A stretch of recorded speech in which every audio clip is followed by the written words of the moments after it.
بسم اللہ الرحمن الرحیم، السلام علیکم۔ میں ہوں سیبی کاظمی، آپ دیکھ رہے ہیں فیس بک اور یوٹیوب۔ 6 جولائی اتوار کا دن ہے، عاشورہ کا دن ہے، 10 محرم۔ ویسے تو خبریں دینا، حالات سے آگاہی دینا، شعور دینا اللہ کا حکم ہے، لیکن حق سچ کی بات کرنا، حق سچ کا ساتھ دینا، یہ میں آج آپ کو سمجھانے کی کوشش کروں گا کہ نظریہ حسین کیا ہے۔ کربلا، کوفہ، آج کا پاکستان، 1345 سال پہلے کا 10 محرم کا سبق جو ہم نے دیکھا وہ کیا ہے؟ اسلام زندہ ہوتا ہے کربلا کے بعد، فلسفہ نظریہ حسین، ڈٹ جاؤ حسین کے انکار کی طرح، یہ جو ہم سنتے ہیں اس کا اصل مطلب کیا ہے؟ پاکستان کے موجودہ حالات میں مردہ یزید کو تو ہم برا بھلا کہتے ہیں، وقت کے یزید کی بات کرتے ہوئے کیوں کانپیں ٹانکتی ہیں؟ اور امام حسین علیہ السلام نے جمہوریت کا، آئین کا، قانون کا، وفاداری کا، انصاف، دوستی، رشتہ داری، یہ سارے جو سبق سکھائے ہیں، اور ظلم اور زیادتی کا سامنا کرنے والے یہ جو باقی لوگ ذمہ دار ہیں، کیا یہ صرف کمانڈر ذمہ دار ہیں یا باقی لوگ بھی ذمہ دار ہیں؟ جو اپنے لیڈر کے ساتھ بے وفائی کرتے ہیں ان کا انجام کیا ہوتا ہے وہ بھی میں آپ کو آج بتاؤں گا۔ بہت سے سوالات آپ کے ذہن میں، کوشش کروں گا اس ویلاگ میں ان کا جواب دوں۔ جیسے ایک بڑا اہم سوال ہمارے ذہن میں کہ فاتح خیبر، شیر خدا کے بیٹے امام حسین اور ان کے ساتھی اور بھائی عباس جیسے لوگوں کے ہوتے ہوئے ظلم و ستم کیسے ہوتا رہا، اور یزید کون تھا، اس کا انجام کیا ہوا، اور امام حسین علیہ السلام پر جو ہونے والے مظالم کا بدلہ کیسے لیا گیا یہ، اور پھر 10 محرم کو کرنا کیا چاہیے؟ کپڑے کالے پہنیں، سینہ کوبی کریں، اشک بہائیں، عید منائیں، ڈھول بجائیں، خوشیاں منائیں، کیا کرنا چاہیے؟ اور کیا یہ صرف شیعہ، سنی، وہابی، بریلوی، دیوبندی یا مسلمانوں تک ہی ہے، یا ہندو، یہودی، پارسی یا دیگر جو مذاہب ہیں وہ کیوں اس فلسفے کو یاد کرتے ہیں؟ تفصیل سے اس کی بات کرتے ہیں۔ آج چونکہ عاشور کا دن ہے، 10 محرم، امام حسین علیہ السلام کی یاد میں آپ کو پتہ لوگ اپنے اپنے انداز میں یاد کرتے ہیں۔ کوئی لوگ اس میں آپ کو روتے ہوئے، اشک بہاتے ہوئے، کالے کپڑے پہن کر ماتم کرتے ہوئے نظر آتے ہیں، کوئی ڈھول بجاتے ہوئے، خوشیاں مناتے ہوئے، عید مناتے ہوئے، کوئی لوگ عید بھی مناتے ہیں، کچھ روزہ رکھتے ہیں، نواسہ رسول، جگر گوشہ بطول، سرداران جنت بنو ہاشم کے ان لوگوں کو، قربانیوں کو، ہر ایک کو خراج عقیدت پیش کرنے کا اپنا اپنا سٹائل ہے۔ اب دیکھیں دنیا میں صرف 2 فرقے ہیں۔ 1345 سال پہلے جو لائن کھینچی گئی اس میں شیعہ، سنی، وہابی، بریلوی، دیوبندی، تمام مذاہب، تمام فرقے وہ ختم ہو چکے ہیں۔ اب دنیا میں 2 طرح کے لوگ ہیں، ایک وہ جو حسینی ہیں اور ایک وہ جو یزیدی ہیں، تیسرا فرقہ اب کوئی نہیں ہے۔ آپ دیکھیں کہ تمام فرقوں کے نام، مثلا شیعہ ہیں فرض کریں تو ان کا مطلب کیا ہے؟ گروہ، ایک سیاسی لفظ ہے۔ سنی، سنت پر چلنے والے، بریلوی، حضرت احمد رضا خان بریلوی کے ماننے والے، دیوبندی، دارالعلوم دیوبند سے وابستہ قرآن و سنت فقہ پر، وہابی دیکھ لیں، فکری نظریے میں محمد عبد الوہاب کی جو تحریک تھی اس کے پیروکار، اہل حدیث جو ہیں وہ قرآن پاک اور حدیث کو فالو کرنے والے۔ تو یہ وہ تمام راستے ہیں، تمام فقہوں کے، تمام مذاہب کے، یہ راستے اسی طرف منزل کی طرف جو اللہ اور اس کے رسول صلی اللہ علیہ وسلم، اہل بیت، صحابہ کرام، ان کی محبت کا جو راستہ ہے۔ طریقہ کار ان کا مختلف ہو سکتا ہے لیکن منزل ایک ہے، اور حسین ان سب میں قدر مشترک ہے۔ روئے زمین پر ایسا کوئی شخص نہیں جو امام حسین علیہ السلام کی فضیلت کو تسلیم نہ کرے۔ اسی لیے کہا جاتا ہے نا حسین سب کا، حسین رب کا۔ تو عیسائی آپ کو کراس اٹھاتے ہوئے بھی نظر آ رہے ہیں، برہمنی حسین بھی ہیں جو ہندو ہیں وہ بھی آپ کو پتہ نظر آتے ہیں۔ تو اس فلسفے میں غور کریں کہ غیر مسلم جن کے اقوال مہاتما گاندھی ہوں، نیلسن منڈیلا ہوں، پنڈت جواہر لال نہرو ہیں، چارلس ڈیکنز ہیں، ایڈورڈ گین ہے، تھال کانسن ہے، یہ سارے بڑے بڑے فلاسفر جو ہیں یہ کیوں امام حسین علیہ السلام کی شہادت پہ لکھتے رہے، بولتے رہے؟ یہ جو مزاحمت پر انکار، ظلم کے خلاف ڈٹ جانے کی مثال، کیونکہ ظالموں کا بھی کوئی مذہب نہیں اور مظلوموں کا بھی کوئی مذہب نہیں۔ مظلوم کا نام آئے تو امام حسین کا ذکر آتا ہے، ظالم کا نام آئے تو یزید کا ذکر آتا ہے۔ تو اس طرح نظریہ حسین جو آج قائم ہے، اسی طرح یزیدیت بھی ہر دور میں قائم ہے۔ نظریہ حسین پر چلنے والوں کو ہر دور میں یزیدیت کا سامنا کرنا پڑتا ہے۔ اب دیکھیں یہ تمام فقہ کے لوگ اگر امام حسین علیہ السلام کو اس طرح یاد نہ کرتے تو یقین کریں آج کی تاریخ میں یزید ایک پارسا بادشاہ بنا کر پیش کیا جاتا۔ مسلمانوں پر جو ظلم و ستم کا آج دنیا بھر میں ہمیں سامنا کرنا پڑا تو ہمیں سمجھ آیا کہ یہ ڈر، خوف، فستائیت ہوتی کیا ہے، یہ حقیقی آزادی ہوتی کیا ہے۔ یہ جو پچھلے 3 سال سے حقیقی آزادی کا خان کا جو نعرہ ہے جو عمران خان لیڈ کر رہا ہے، اس کے بیانات میں جو بار بار امام حسین علیہ السلام کا ذکر آتا ہے، جو فکر نظر آتی ہے، جو نظریہ نظر آتا ہے کہ خوف کو دور کرنا ہے، یہ خوف ہر دور میں موجود تھا۔ کوفہ والوں میں تو بہت ہی زیادہ خوف تھا۔ یقین کریں امام حسین کا جو فلسفہ ہے یہی خوف اور ڈر کو نکال سکتا ہے اور کوئی نہیں۔ یہ آسان کام نہیں ہے۔ 16 لاکھ مسلمان موجود تھے اس وقت، صرف 72 نظر آئے، اور اتنا بڑا رہنما پاکستان میں آپ کے سامنے بے یار و مددگار جیل میں نہ بیٹھا ہوتا اگر یہ ڈر یا خوف کا معاملہ نہ ہوتا۔ اسی لیے ہمیں مظلوموں کا ذکر کرنا ہے، جہاں مسنگ پرسن کا، خواتین کا، بزرگوں کا، وہاں ہمیں ڈر اور خوف کو نکالنے کی پوری کوشش کرنی ہے، اور ظالموں کو للکارنا بھی ہے، چاہے وہ فلسطین میں ہوں، کشمیر میں ہوں، پاکستان میں ہوں، ہندوستان میں ہوں، اسرائیل میں ہوں، امریکہ کے ہوں، جتنے مرضی طاقتور ہوں، جرنیل ہوں، جج ہوں، سیاستدان ہوں۔ یہ 10 محرم ہمیں سکھاتا کیا ہے؟ امام حسین علیہ السلام کا انکار۔ یہ تعلیمات ہمیں کیا سکھاتا ہے کہ فوج نہ بھی ہو، تعداد میں آپ کم بھی ہوں، دشمن لاکھوں میں ہو، آپ نے بیعت نہیں کرنی۔ اب یہ بیعت کون سی ہے؟ یزید کون سی ایسی بیعت چاہتا تھا امام حسین علیہ السلام سے؟ کون سی ایسی بیعت کہ جس پہ انہوں نے کہا تھا مجھ جیسا تجھ جیسے کی بیعت نہیں کر سکتا. یعنی ہر وہ شخص جو امام حسین کے نظریے پر رہے گا وہ اس دور کے یزید کی بیعت نہیں کرے گا. یہ کوئی رسمی یا روایتی بیعت نہیں تھی. یزید دیکھیں امام حسین علیہ السلام سے اپنی حکومت کو دینی اور اخلاقی حیثیت کو جائز کروانا، اسلامی کہلوانا چاہتا تھا، کیونکہ امام حسین علیہ السلام کا مقام مسلمانوں میں سب سے اونچا تھا، جنت کے سردار تھے. لوگوں نے اپنی آنکھوں سے انہیں مدینہ کی گلیوں میں رسول اللہ صلی اللہ علیہ وسلم کے کندھوں کی سواری کرتے دیکھا، ان کی محبت دیکھی. امام حسین علیہ السلام کے خاندان اہل بیت کی زندگی چلتا پھرتا قرآن، سنت، علم، فکر، شجاعت، ان کی معصومیت لوگوں کو پتہ تھی. ترمذی شریف کی حدیث ہے کہ پوری دنیا کے مسلمان متفق ہیں کہ رسول اللہ صلی اللہ علیہ وسلم کے الفاظ ہے کہ حسین مجھ سے، میں حسین سے ہوں. یہ لوگوں نے سنے ہوئے تھے. اب دوسری طرف اسلامی تاریخ کا ظالم کردار، عیاشی، جو شراب، جوا، ظلم، بدکاری، لالچ، اقتدار، ہوس میں سب کچھ تھا. تو حق اور باطل واضح تھا. یزید اس فرق کو ختم کرنا چاہتا تھا. دیکھیں خلافت کا اصول تو یہ نا نیک اور صالح لوگ ہوں، دین پر چلنے والے لوگ. یزید کے ساتھ کیا تھا؟ وہ مسئلہ اقتدار اور حکومت کا نہیں تھا. اس کے پاس تو 3 براعظموں کی حکومت موجود تھی، لاکھوں کی فوج موجود تھی، نظام پورا موجود تھا. اسے ایک سند چاہیے تھی، ایک مہر چاہیے تھی امام حسین علیہ السلام نے، کہ وہ مہر لگ جاتی تو یہ جو اسلام آپ کے پاس میرے پاس ہے وہ اس شکل میں نہ ہوتا. جس طرح باقی 3 مذاہب میں تبدیلیاں آئیں، اس میں بھی تبدیلیاں آ جاتی. تو آسان الفاظ میں سمجھانا چاہتا کہ نوجوانوں کو سمجھ آئے. یہ جو فارم 47 کی حکومت آپ دیکھ رہے ہیں، ان کے اختیار میں دیکھیں وزیر اعظم بھی ہے، وزیر اعلیٰ بھی ہے، گورنر بھی ہے، سینٹ کے چیئرمین بھی ہے، عدلیہ بھی ہے، ججز بھی ہیں، الیکشن کمیشن ہے، نیب ہے، فوج ہے، پولیس، سب کچھ ان کے پاس ہے. انہیں عمران خان کی کیا ضرورت ہے؟ آخر خان کے پاس ایسا کیا ہے کہ جس کی وجہ سے 700 دنوں سے بے گناہ جیل میں، اس کی پارٹی توڑی، ظلم و ستم ہوا. آپ عمران خان کے منہ سے روز سنتے ہیں کہ میں اس نظام کو تسلیم نہیں کروں گا، میں یزید کی بیعت کر کے جو ڈیل کر کے پہلے بھاگے ان کی طرح نہیں ہوں. اگر وہ پہلے بھاگنے والے بھی اس نظریے پر کھڑے ہو جاتے، یزید کا انکار کرتے، تو آج عدالتوں میں یہ انصاف قانونی جو نظر یہ نہ ہوتا. آپ اس پہ ریسرچ کریں. عمران خان اس نظام کو نہیں مانتا اور یہ کہتے اس نظام کو چلنے دو. یہ جو خان کو طاقت ملی ہوئی ہے اس وقت، یہ واقعہ کربلا کو بڑی تفصیل سے پڑھ چکا ہے، سمجھ چکا ہے، قرآن پاک کی تفسیر کو، حق اور باطل کے فرق کو سمجھ چکا ہے. اسی لیے وہ حق پہ کھڑا ہے اور ہم سب اس کے ساتھ ہیں. امام حسین علیہ السلام کی تعلیمات یہی ہے نا کہ ظالم کے سامنے سر نہیں جھکانا، یہ حرام ہے. سورہ مائدہ میں اللہ نے بھی کہا ظالم کی طرف مائل نہ ہونا ورنہ ظالموں میں سے اٹھاؤ جاؤ گے. تو یہ معاملہ صرف جمہوریت کا، الیکشن کا، اقتدار کا نہیں ہے.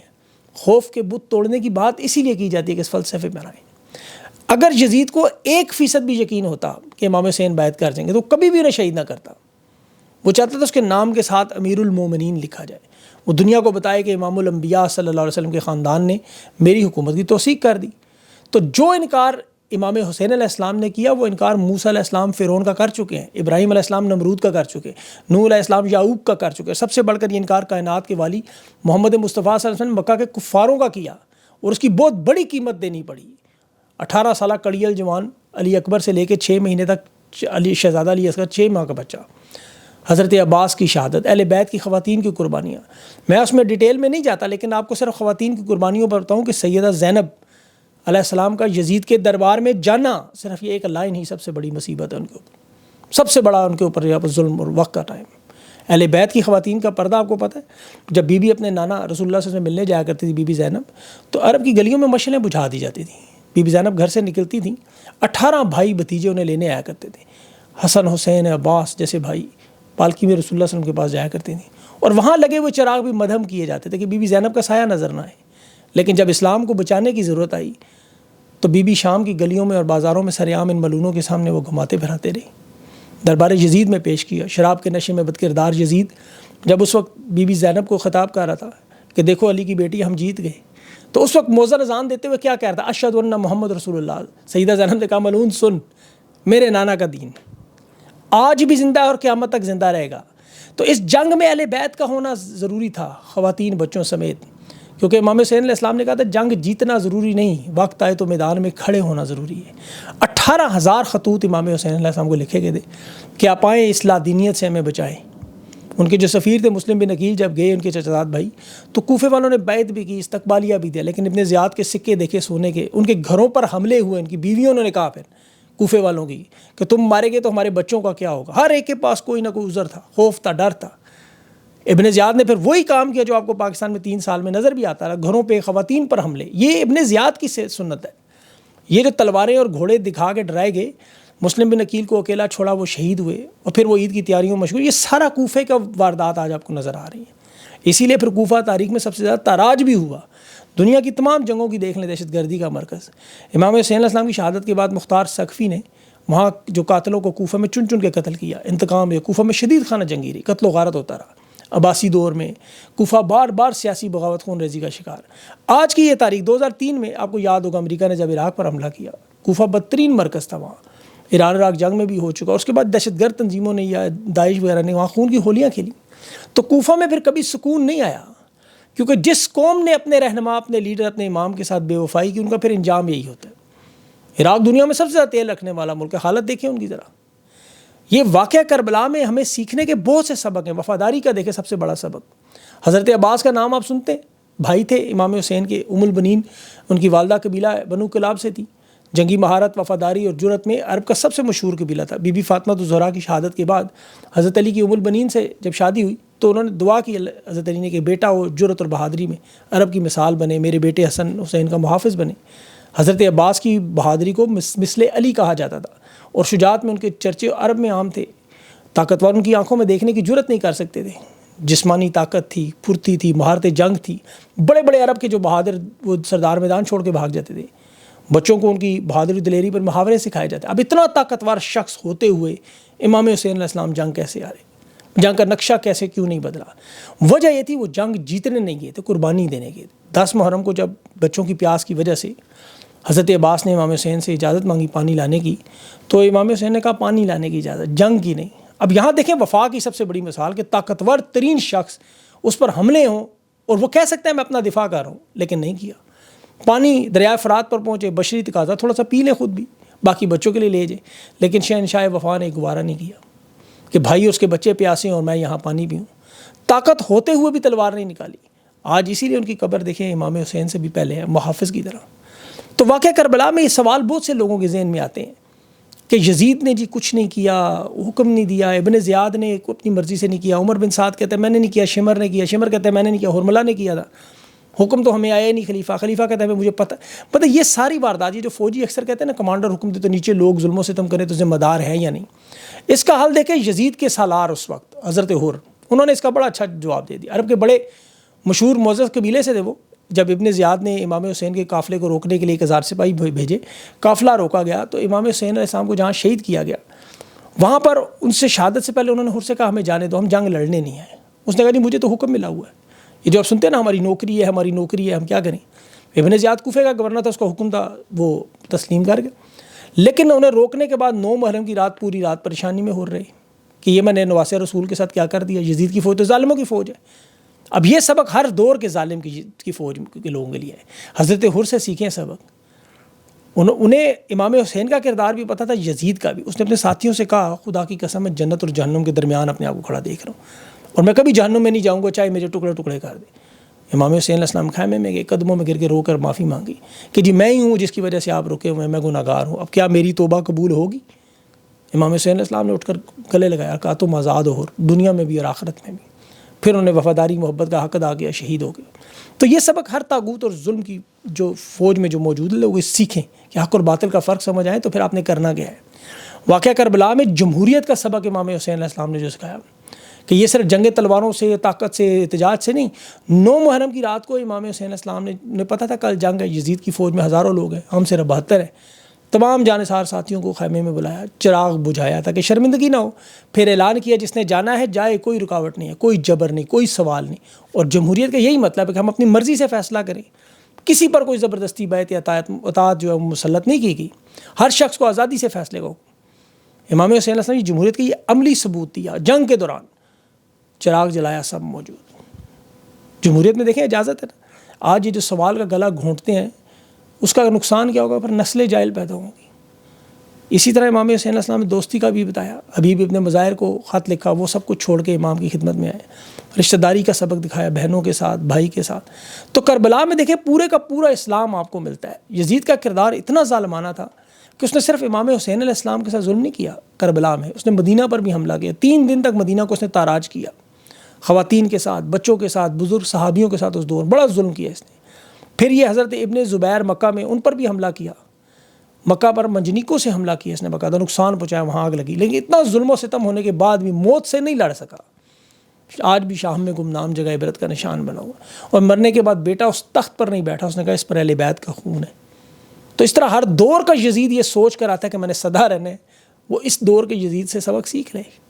آج پاکستان کی تاریخ میں آپ دیکھ لیں، عوام کو اب فیصلہ ہی کرنا ہے کہ آپ نے کوفہ کے لوگوں کی طرح خاموش رہنا ہے، گناہگار بننا ہے، پچھتانا ہے، یا ظلم اور جبر کے خلاف کھڑا ہونا ہے، اتفاق اور اتحاد سے تمام فرقوں تمام مسالے کو جوڑنا ہے، ایک مضبوط طاقت بننی ہے، تاکہ اصل نظریہ امام حسین پر کھڑے ہو کر اپنے خوف کے بتوں کو توڑ کر اپنے اوپر ہونے والے مظالم کو روکیں۔ اس میں اب ظاہر ہے میرا کام تو پتہ خبریں ہیں بہت ساری خبریں ہیں، لیکن ویڈیو بہت لمبی ہوگی، اور یہ 10 محرم کی مناسبت سے تھی کہ ہم تمام مظلوموں کا ذکر کرتے ہیں، اور آج دن ہے آپ کو پتہ ہے شہنشاہ مظلوم کا، تو اس لیے یہ ذکر کرنا ضروری تھا۔ انشاءاللہ اگلے ویلاگ میں کوشش کروں گا آپ کو تازہ ترین خبروں سے بھی آگاہ کروں۔ اپنا خیال رکھیں، مجھے اجازت نہیں، اللہ حافظ۔